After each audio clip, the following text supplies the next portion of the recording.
Hello, hello, hello, wherever you are in the world, welcome to the Red Devils Africa. Welcome to the second episode of our new segment. And as I explained in our first episode, if you missed it, I'll just bring you up to speed.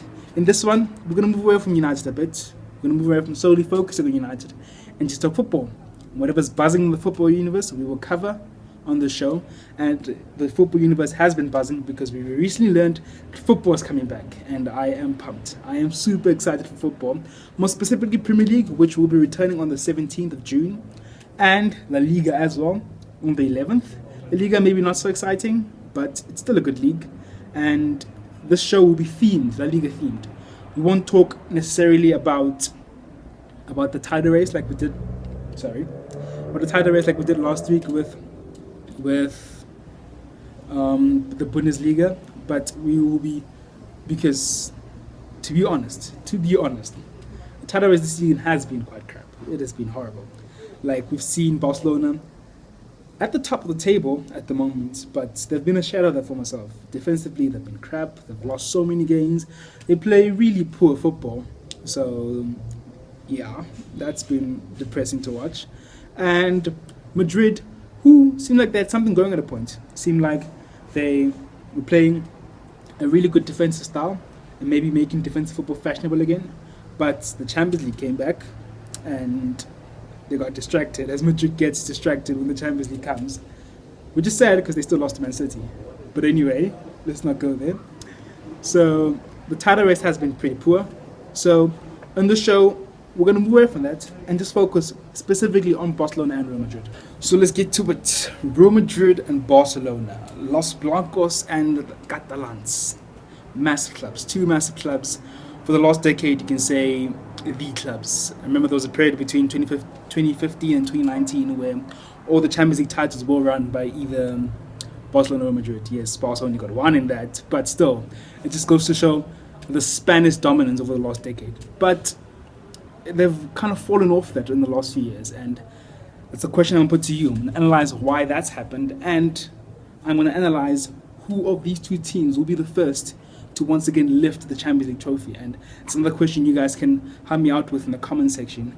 But I'm going to start with Real Madrid, Los Blancos, and yeah, they were untouchable. In the previous few years, they were the team. I remember there was a period where they won 3 back-to-back titles under Zidane, and they just seemed like they were unstoppable. It seemed like just go on and go on, and they had the squad. Toni Kroos, Luka Modric, Ronaldo, Benzema, all the stars. But I think their downfall is very much of their own making in terms of decision-making and recruiting. And I'll start with the decision-making. I don't understand how they sold Ronaldo, sacked Zidane, but really didn't seem to have a plan going forward. We know that Florentino Perez rules on iron first, but he's got to have a plan. It was very bold for him to sell Ronaldo, and Ronaldo has come out and said that his reasons for leaving was that the relationship between him and Perez was deteriorating, which is fair and happens, but you can't sell Ronaldo and then bring in, and the only player you bring in that season is Lucas Vazquez. Not Lucas Vazquez, just my life, is Vinicius Jr. That's quite outrageous, because let's be honest, Ronaldo made Real Madrid. And I'm not saying he was the only player and the only reason they won everything, but the team was very much built around him. Everything went through him, all the goals, and he was an integral part of that team. And removing that part that brought so much for you. I remember there was a game where they were losing the Champions League and they needed 3 goals against Wolfsburg and he scored all of them. Just imagine. Who does that? So it just goes to show how important this player was to Real Madrid. And to sell him and not replace him appropriately was a bad decision in terms of management. And at the same time, to lose your manager who's won 3 Champions League titles for you, who seemed like a perfect fit for the club, over some squabbles in the background, as we've heard. To lose him and also not replace him appropriately was a bold move from Perez, but they went with it and they paid the price for it. So in terms of decision making, it has been questionable in terms at Real Madrid. At the same time, I think the decision making and transfers has also been questionable, because they have a brilliant team, or they've had a brilliant team for a very long time. But I feel like they got very comfortable with that brilliant team.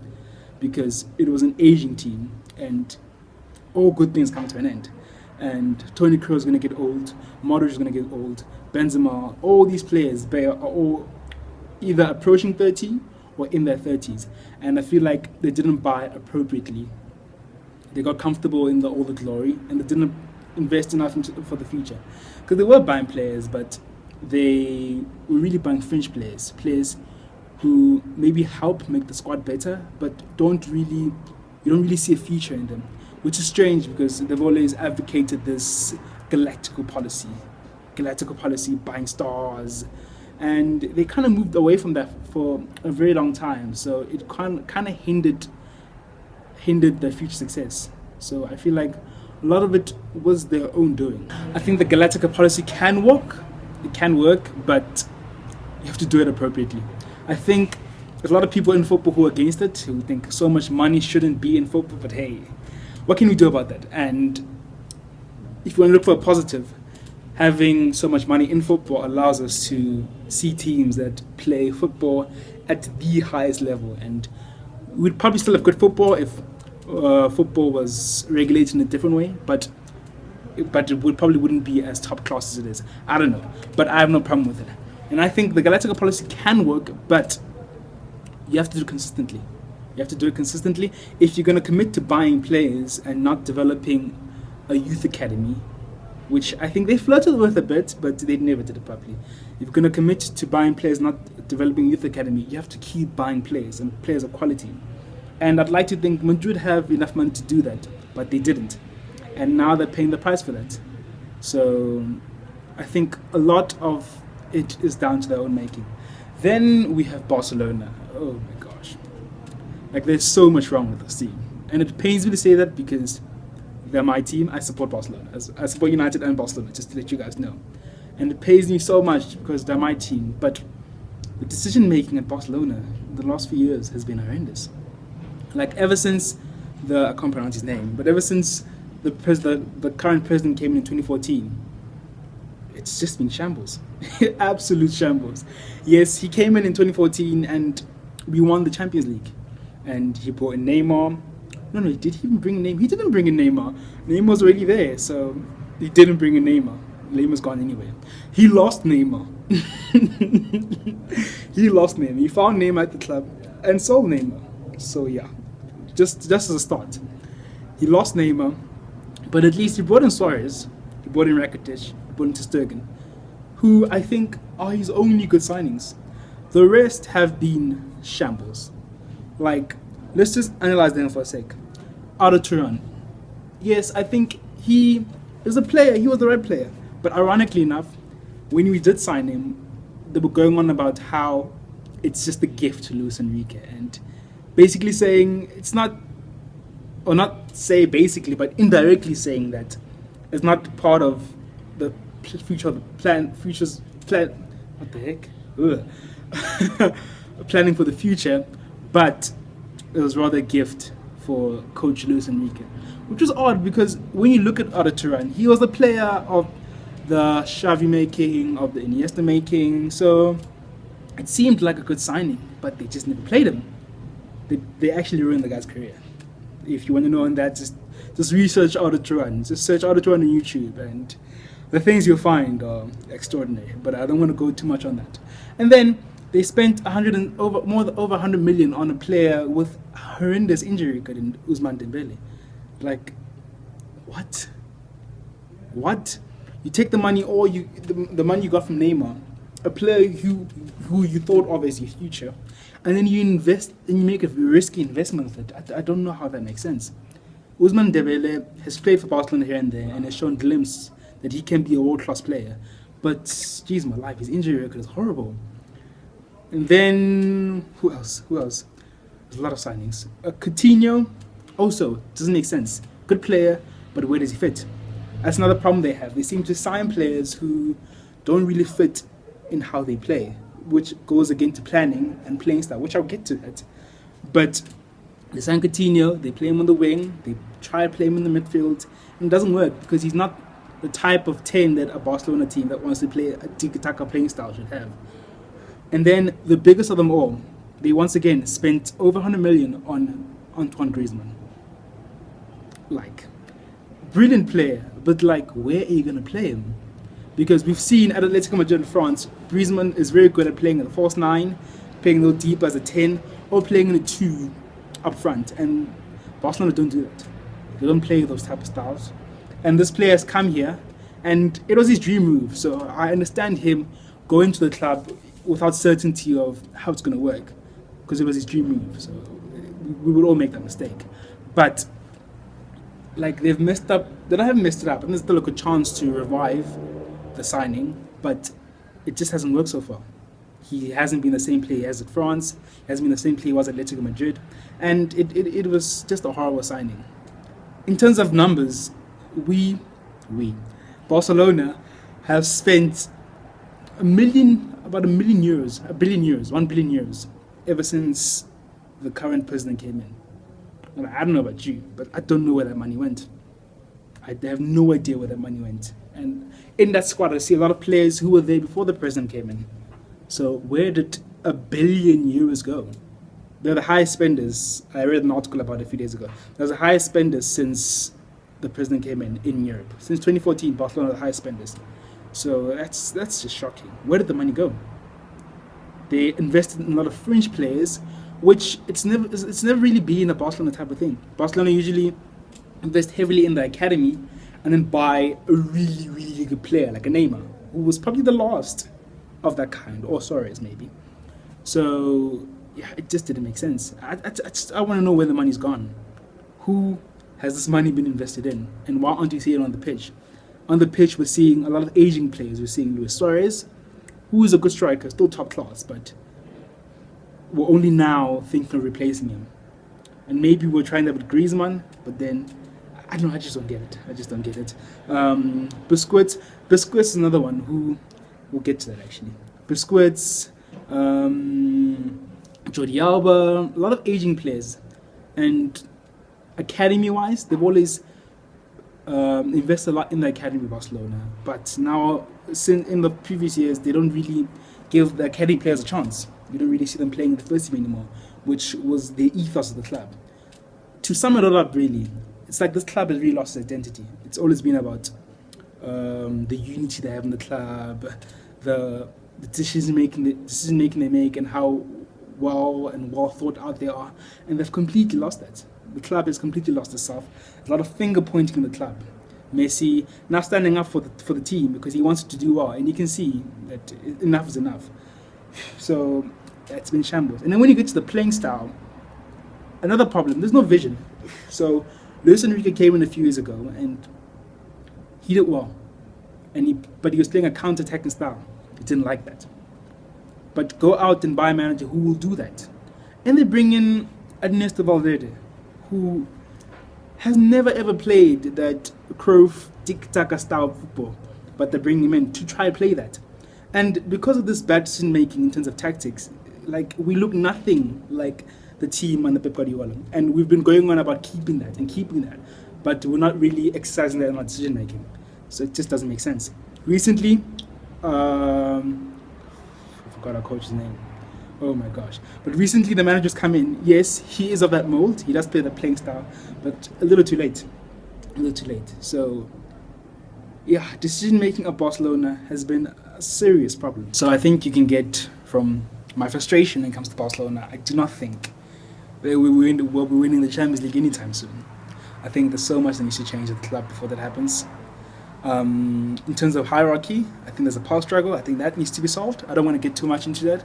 But in terms of the football, in terms of how the money is spent on the football, that needs to be fixed. You can't be spending a billion euros and have nothing for it. That makes no sense. It makes absolutely no sense. And yeah, I think they need to buy the appropriate players. I think we're seriously lacking in the midfield. Not seriously, but like the way our midfield is shaped needs to be fixed. I think Busquets shouldn't be playing in the 6 anymore. He's done. He's done.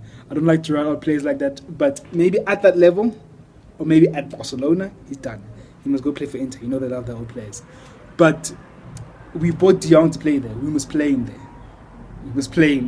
Like, I don't understand why you bring in a player who plays in the 6 and you want to play him in an attacking position. Just go and buy an attacking player. I mean, you're spending a billion euros over 5 years, so you can do it. And defensively, Barcelona leak like nobody's business. They've crumbled in the Champions League time and time again. Roma, Liverpool. So why they're not going out to buy a Koulibaly who will fix that problem? Why they're not doing that? And they're wasting money on a Philippe Coutinho and 100 million on Ousmane Dembele and 120 million on a Griezmann. Just is mind-boggling to me. It absolutely is. So this team is not ready to win the Champions League. And playing style-wise, they're not that team. They're not the tiki-taka team that was under Pep and before that. That style is not the style they're playing right now. It's something like that, but it's not it at all. And I think they need to make a decision if they want to go back to that and walk towards that, or if they feel like it doesn't work anymore and evolve. I mean, I made this example, I think, when I talked about buying or something last week, and I said Pep has evolved the style at Man City, and that's something Barcelona need to do. That's something Luis Enrique had done. I think he was the first actually before Pep, but they sacked him for that. So it's very blurry at Barcelona what's going on. So they're definitely not ready to win the Champions League, and I do not think it will be them between the two Spanish juggernauts to win the Champions League again, or the first to win the Champions League again. Real Madrid, they have issues, but I do think soon they will be winning the Champions League again. I think even next season is possible because they've rehired Zidane, which was a good move. Like, it was good for Perez to admit that he was wrong, he made the wrong decision, and let bygones be bygones. And Zidane's back, and yes, they haven't sparkled since he's come back, but you see the improvement, you see the identity, because he understands the club. He understands where and what way they should play, understands the players, and I think they could make a dynasty with Zidane. I think he should stay there for as long as possible and give him a chance. If he has one season where he'll never do bad in the Liga because of the nature of the Liga, but let's just say it's a season where he's finishing 5th or he's out of the top 4. I feel like nowadays manage them to give him a chance. Like if you have one bad patch, it's the axe. You're done. And maybe in the league, the Premier League, like we saw a few years ago with Mourinho, when he was doing bad, he was flirting relegation. So in a situation like that, I can kind of understand it because you don't want to get relegated. But there's no way in how Real Madrid are going to get relegated. So they must stick with Zidane. Transfer-wise, they need to make a decision. It seems like they're moving back to the Galacto thing, or they never moved away from it, but they're exercising it more now, with the signings of Hazard, who has struggled in return in his first season with a little bit of injury here and there. But I think Hazard's a brilliant player, and give him time, the right players around him, he's going to flourish. Luka Jovic, brilliant striker, brilliant. I really wanted this guy at United, but anyway, brilliant striker, and I think Benzema's Mars now. I think it's Benzema's time to bench, and if he stays at the club, even better, because you've got current Benzema coming off the bench. But I think they need to start Luka Jovic, and they need to get more goals. They need to sign, I think, maybe a better right wing, because Bale's done at Real Madrid. He's probably going to be sold, or we keep getting told he's going to be sold, and he never gets sold, and he's constantly being benched, which is sad, because as much as he's not the same player he used to be, he's still of a decent quality. So they must sign a decent right wing. The thing that surprises me the most is how Real Madrid is not looking at Jadon Sancho. I don't get that at all. They need a right wing. They're not going to get Mbappe. Or they might. They have the best chance to get Mbappe, but I think Mbappe is maybe too expensive at the moment. So I think Jadon Sancho is a good alternative that they should be looking at, but they're not for some reason. But the club desperately needs goals. This season, they fixed the defensive issues. They have good players, but then they've been playing a more defensive style, and they've been rock solid at the back. So they fixed those issues. But going forward, they desperately need goals, and I think Jadon Sancho will fix that problem. And who else have they signed? Mendy at left back. They've signed a lot of good players, and they don't need that much. There's talks of them looking at Pogba. I think that'll be really good. I think that'll solidify the midfield, give them an option in attacking wise in midfield that they don't have anymore, because Modric is a good player, but he's not the same player he used to be. Kroos is aging. Rodriguez is horrible. So yeah, get in Pogba. You've got Valverde in the CDM or the CM, and they've got a really good thing going with the management and the leadership of Zidane. I think they can win the Champions League very soon. And between Barcelona and Real Madrid, I think Real Madrid will win the Champions League. Will once again win the Champions League. He's my life. Will be the first to once again win the Champions League. So that's that. I really hope you enjoyed the show. And if you like this type of content, please like and subscribe and help us build a community. And yeah, and don't forget to catch the return of La Liga on the 11th. And hopefully the title race can improve. Hopefully we'll see some decent football. I think Madrid will give Barca a better run because there's no Champions League to distract them now. So yeah, and for my sake, hopefully Barcelona can fix their many problems and we can win the Champions League again because we're desperate. It's been too long. It's been way too long. So yeah, thanks for watching and peace.